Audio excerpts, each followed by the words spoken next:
you told us you had 9 children. Yes. Are these children with your wife? Yes, some are with my wife and some are not. Okay. After you told us you had 9 children, you then said, I take care of all my children. Is that true, Mr. Mkhwanazi? Yes, it's true. Okay. So why did Miss Dora Ledile Papo have to get a maintenance order for you to maintain your child? Because she was making some demands which I couldn't agree with. Okay, and the maintenance order was granted, right? Yes.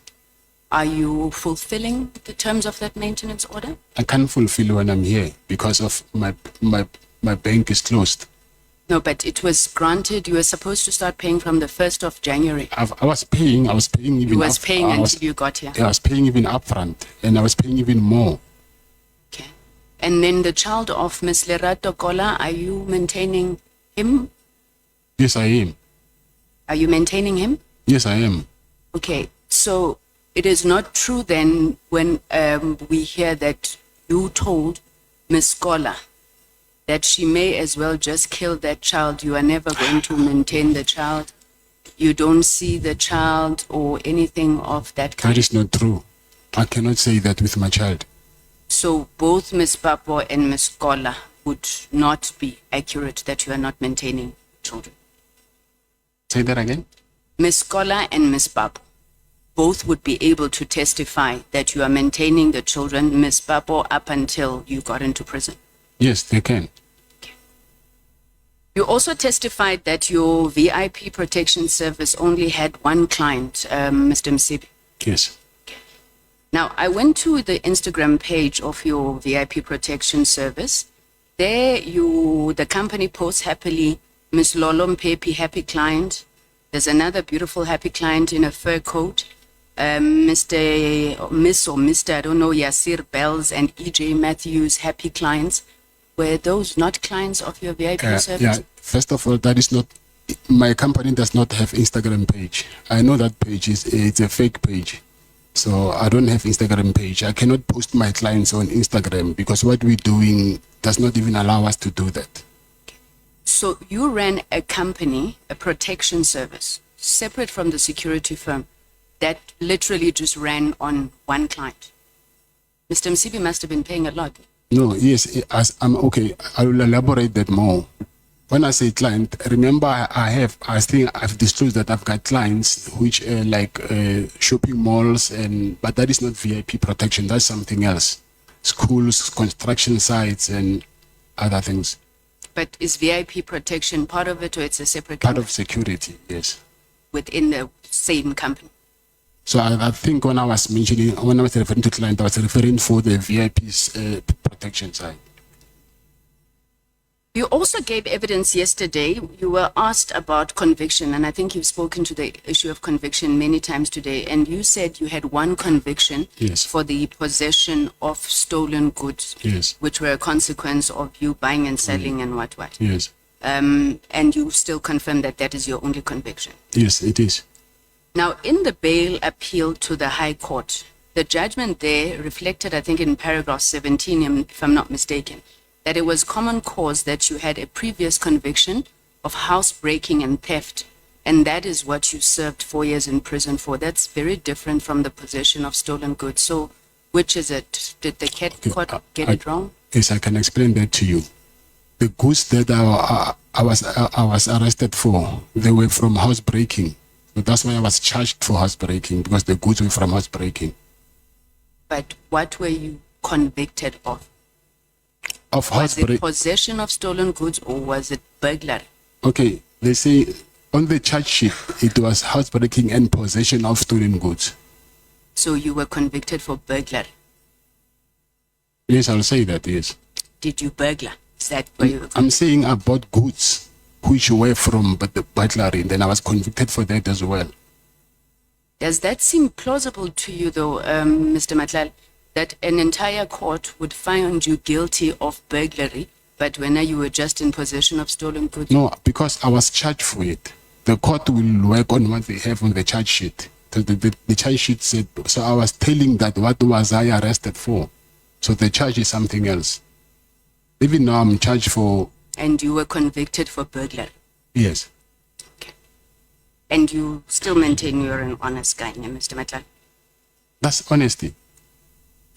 No, it's two separate things that you said that don't speak to one another. I think I didn't explain further that they can charge you for theft of motor vehicle even though they fund you with possession of a stolen car, but they can charge you for theft of it as well. Let's move on. So I want to ask about this issue of the lease agreement at the police college. Eh? So you got this lease in January 2024. Do you know the date maybe? No, I don't know the date. Okay. But let's say, for argument's sake, I mean, there were big days, 2nd of January, right? By the 19th of January, you've already instructed your lawyers that they must send a letter to the National Commissioner demanding eviction of, I think it was SAPS members from a building in a SAPS training college. What was the rush? Because I have the lease agreement.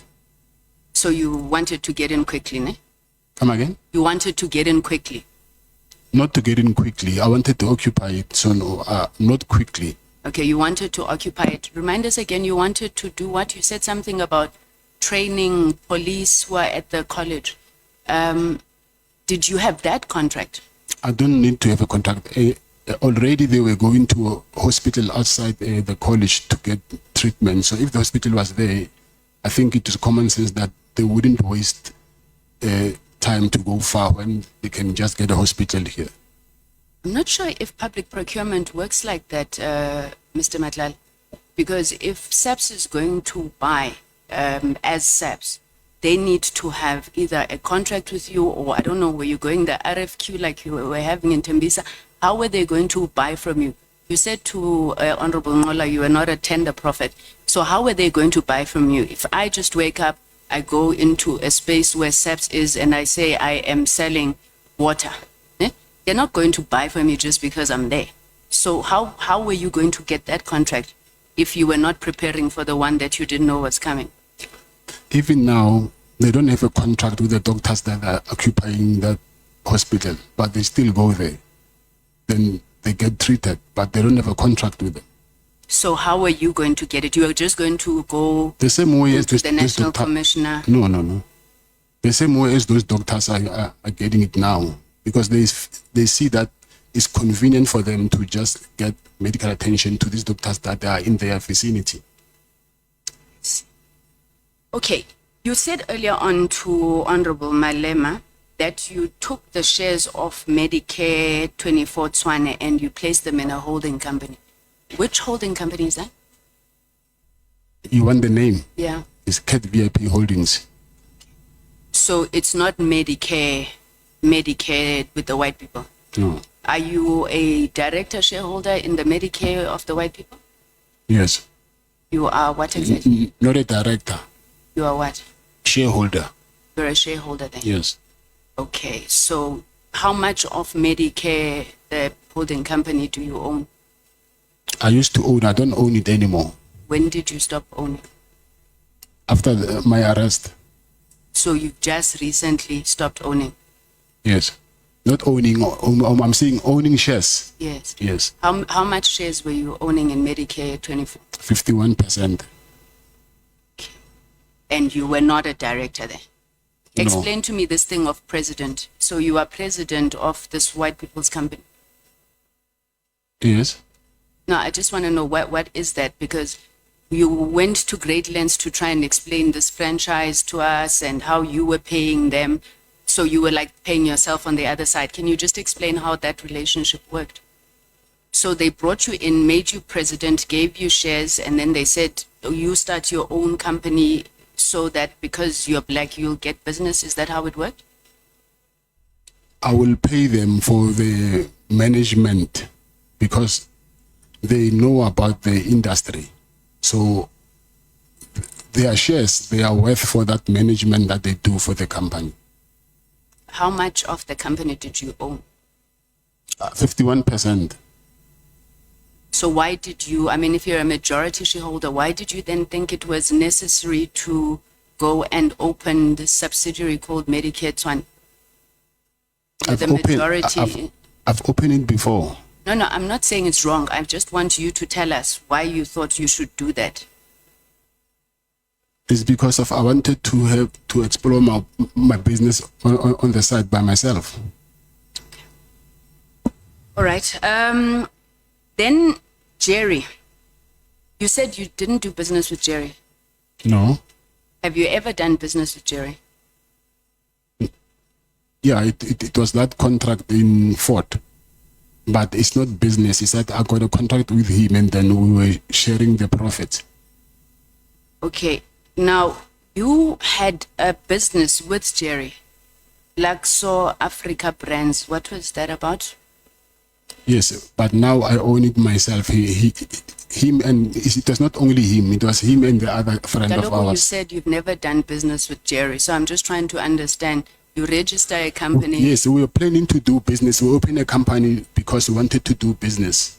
But that thing never materialized. And then they resigned. And then it was only me. So we've never done any business. Okay. Now, when the police went to your house for the raid, they claim that they found the sheet in one of the employees' rooms, which looked very much like the sheet in the videos that were demanding ransom for Jerry. How Yes. do you explain that? I don't need to explain it. I do not even understand how is that possible. Because first of all, this drug kingpin that they claim that I am, I will go to an extra mile of kidnapping someone, but somehow I forgot to arrange a safe house and end up putting someone in my own house where there is staff, there is children, there is my wife. What if they see that person there? So it's easy, it will be easy for them to go to the police. So that thing that they're saying, I see what they are up to, but it does not make sense to me. So the correct way to do it would have been to put him in a safe house. But it does not make sense. How can you kidnap someone and stay with him in your own house? It does not make sense, that thing. How I understand it, Mr. NhlaNhla, is that in one of your employees' rooms, there's a curtain that closes the window. That curtain is a sheet that is torn, the way that it's wrapped and whatever, is very much like where Jerry was. Now, I'm asking you, when you are told that this is where Jerry was, not what you should have done, safe house, when you are told, your view is what? This sheet maybe just looks like the other sheet? I don't even think, I don't know, because I've never went to that room, but the people who are saying those things, from them, that is expected. There is a lot of things that I can share with you now, if you don't mind, to show you how, to which length they will go to try to implicate me to things that I did not commit. No, maybe if I still have time, we'll come back to Yes. that. So, Brian Mkhwanazi, has he ever done anything that has checked out? No? I get it, you started giving this guy money, you're giving him money up until 150 to 200,000.